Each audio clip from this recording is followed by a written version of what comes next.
Welcome, my friend. It's good to see you again.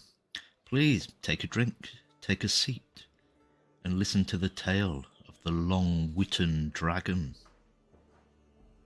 In a wood not far from the village of Longwitton in Northumberland are 3 wells which have been famous for many years. Long ago, people used to travel from far and near to drink the water from the wells, for it was as sweet as wine and had great healing powers. Many a shepherd whose bones ached after the long wet winter on the hills came to drink and ease his pains, and many a sickly child found a new health there. The people of Longwitton were justly proud of their wells, for there seemed to be magic in them.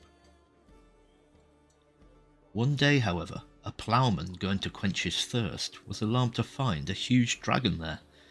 It had coiled its tail around one of the trees and pushed its long black tongue into the well and was lapping the water like a dog. When it heard him approach, it vanished, but the ploughman knew that it had only made itself invisible, for he heard its claws in the dead leaves and felt its hot breath on his face. He fled from it in terror and only escaped by zigzagging through the trees. From that day, no pilgrim dared visit the magic wells, for the dragon haunted them. It was a fearsome monster with a skin as warty as a toad's and a long tail like a big lizard's. It tore up the ground with its claws and scraped the bark from the trees as it brushed past them. But few people caught sight of it, for when anyone drew near it made itself invisible, and nothing could be seen except the leaves trembling before its breath and the flowers being crushed beneath its feet. It did little harm, and seemed content to live alone in the wood and drink from the wells. But whenever the men of Longwitton set out to attack it, it was infuriated, and the trees shook round about as if a whirlwind had suddenly struck the wood. It seemed to have claimed the wells and would not give them up to anyone. The wells grew overgrown and untidy, while the shepherds had to nurse their aches as best they could. But one day there came riding by Longwitton a knight in search of adventure. "We have here a jealous dragon, sir," said the people of Longwitton to him, "which we would gladly be rid of, but it has the power of making itself invisible, and no man can get near enough to strike a blow at it." "I will overcome that difficulty," said the knight. "I will stay here tonight and give battle to the dragon tomorrow." So the next morning he anointed his eyes with a magic ointment which he had been given on his travels, and rode to the wood. The dragon was lying sleeping near one of the wells, but when it heard the sound of his horse's hoofs on the dry leaves, its ears pricked up, and the spines on its back rose. Then, trusting to its invisibility, it charged. The knight was ready. The dragon, over careless, struck wildly with its claws, and the knight plunged his sword into its side. The dragon roared with pain, for the wound was severe, but it backed quickly until it stood defending the well and prepared to attack again. But no matter how dreadful a wound the knight inflicted, the dragon seemed to keep its strength, and the wounds healed as quickly as they were received.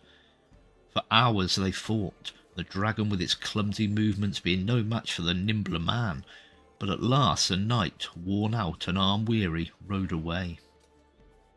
He was almost ashamed to confess his failure to the villagers, but he was not easily dismayed. "I will fight the dragon again tomorrow," he said. But the next day, although he delivered enough blows to kill 1,000 dragons, the beast was as strong at the end of the day as at the beginning, and the knight was forced to retire again. "I will try a third time," he said. "The dragon must possess some other magical powers which I have not noticed. Tomorrow I will use my eyes more and my arm less." So he went out the third day, and for the third time attacked the dragon. But this time, as he laid about him, he kept his eyes wide open, and at last he noticed that no matter how fiercely he drove against the dragon, it would not stir from the well. And then, looking more clearly, he observed that it always lay so that the tip of its tail dipped into the water.